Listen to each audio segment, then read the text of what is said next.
जनता के बीच जाऊंगी, अकेले लड़ूंगी, अपने विचारों को जनता के सामने रखूंगी। अगर जनता मुझे पसंद करेगी तो जनता वोट करेगी, नहीं पसंद करेगी तो वोट नहीं करेगी। 80 में 78 सीटें बीजेपी पहुंच जाएगी, ये थोड़ी सी अतिशयोक्ति है, क्योंकि 78 सीटें तो कभी भी उनको नहीं आई है।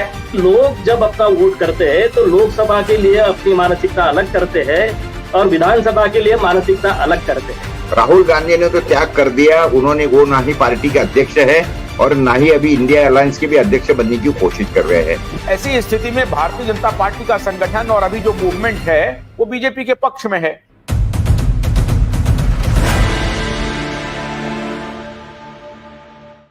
नमस्कार, शाम के ठीक 7 बजे हैं। मैं प्रहार लेकर प्रकाश टीवी पर हाजिर हूं। दोस्तों, मायावती ने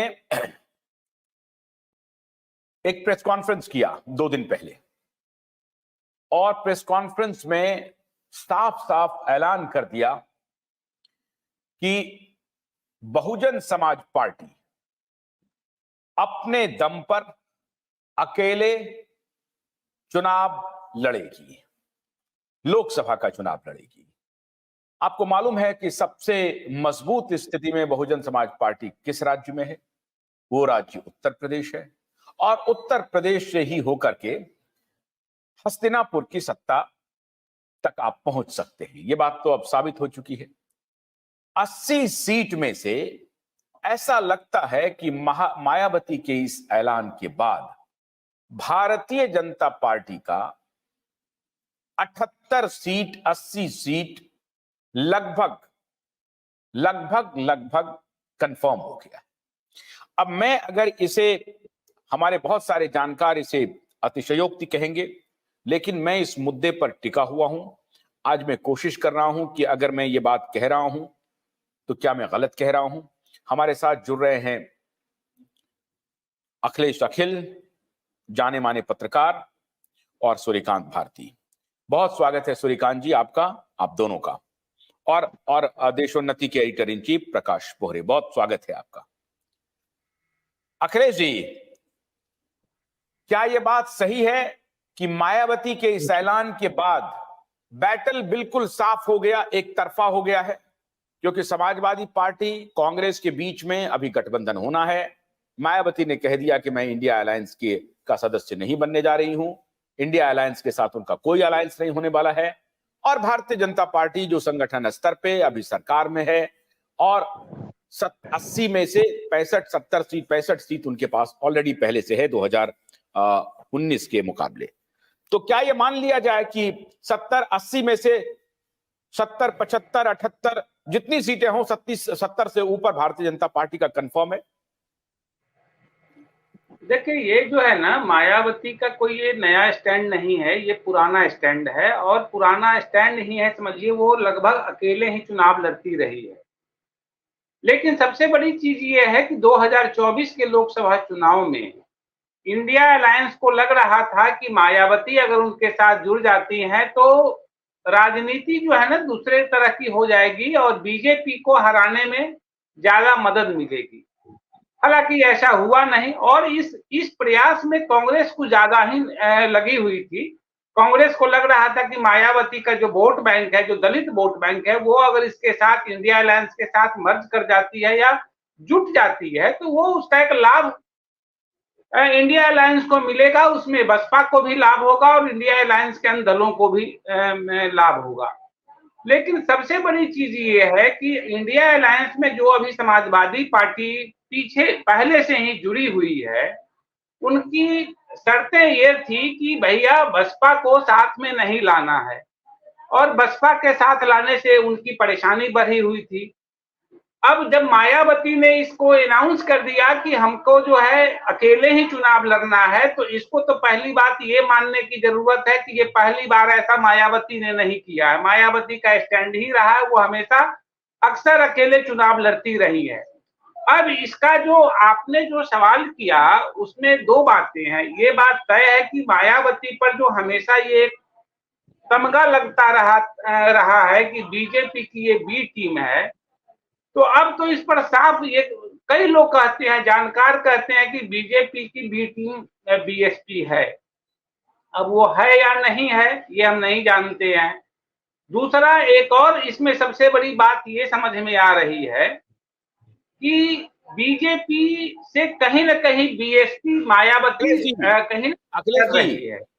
राजनीति में कोई सिद्धांत नहीं, कोई उसूल नहीं, कोई कुछ नहीं। अगर मान लीजिए मायावती सैद्धांतिक स्टैंड ले रही हैं और वो कह रही हैं कि मैं किसी के साथ अलायंस नहीं करूंगी, जनता के बीच जाऊंगी, अकेले लड़ूंगी, अपने विचारों को जनता के सामने रखूंगी, अगर जनता मुझे पसंद करेगी तो जनता वोट करेगी, नहीं पसंद करेगी तो वोट नहीं करेगी।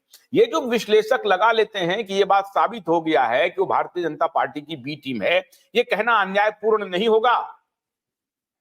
नहीं होगा, होगा। मैं इस बात को मेरी बात नहीं है, जो जानकार कह रहे हैं मैं उसकी बात कह रहा हूं।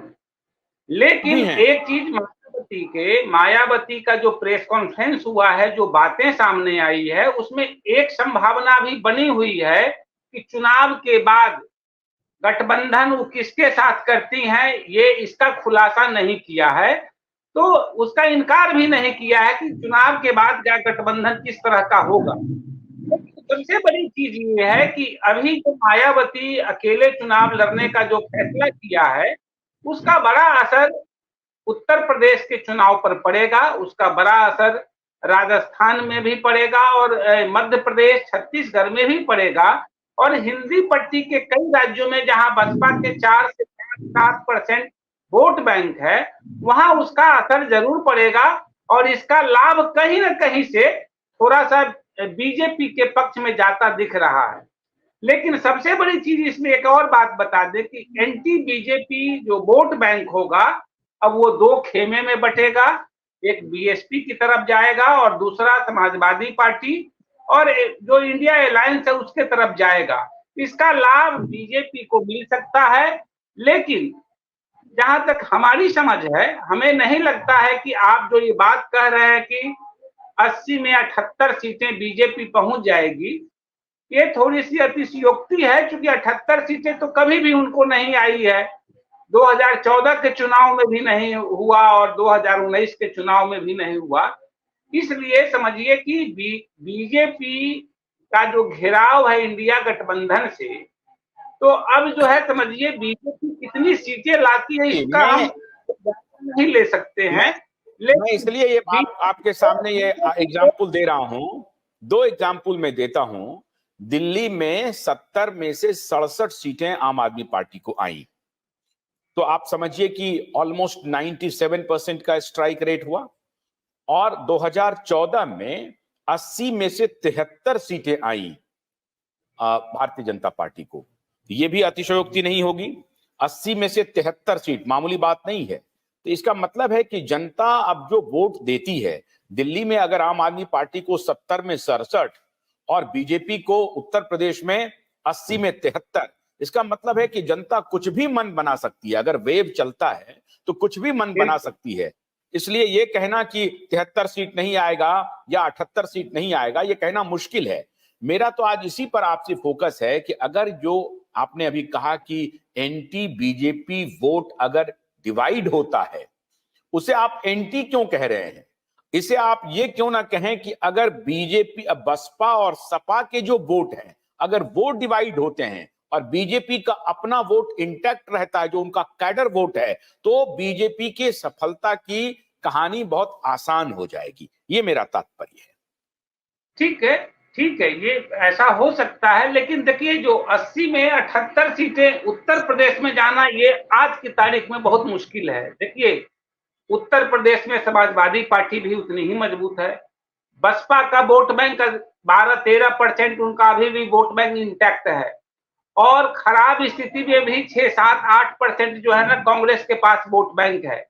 अब इन वोट बैंक में बढ़ोतरी भी होनी है और सबसे बड़ी चीज ये है कि मैं ये नहीं कहता कि बीजेपी के वोट बैंक में बढ़ोतरी नहीं होगी। कल ही बीजेपी की एक बैठक हुई है, जिस बैठक में साफ ये आंतरिक बहस हुई है कि तमाम बड़ी पार्टियां जो है विपक्ष की, उसके बड़े लोगों को तोड़कर बीजेपी के साथ जोड़ा जाए और इसके लिए परिणाम जो भी भुगतना पड़े, लेकिन बड़े उसको, उस पार्टी को तोड़िए, वहां के नेताओं को लाइए, ब्लॉक स्तर से लेकर राष्ट्रीय स्तर तक के नेताओं को बीजेपी में शामिल किया जाए। ये रणनीति है इनकी। मैं ये कह रहा हूं कि बीजेपी का सबसे ज्यादा प्रभाव उत्तर प्रदेश में है और समाजवादी पार्टी का भी सबसे ज्यादा प्रभाव उत्तर प्रदेश में ही है। इसके साथ ही बीएसपी का भी सबसे ज्यादा प्रभाव जो है, जो उनका जो भी वोट बैंक है वो यूपी में ही। ऐसे में जो ट्रायंगुलर फाइट होगा उसमें जाहिर सी बात है बीजेपी को लाभ होते दिख रहा है, लेकिन अब कितना लाभ होगा इसका आकलन अभी हम नहीं कर सकते हैं। ये भोलानाथ का ब्रश कटर एक बैटरी चालित मशीन है जिसका चार्जिंग समय 3.5 घंटे है। यह 6 से 8 घंटे के प्रभावशाली संचालन समय का दावा करता है, जिससे यह एक बार चार्ज करने पर 16,000 वर्ग फुट गेहूं या चावल के खेतों को कुशलतापूर्वक काट सकता है, जबकि इसका पेट्रोल समकक्ष व्यक्ति उसी कार्य के लिए 1,000 रुपए मूल्य का पेट्रोल खर्च करता है।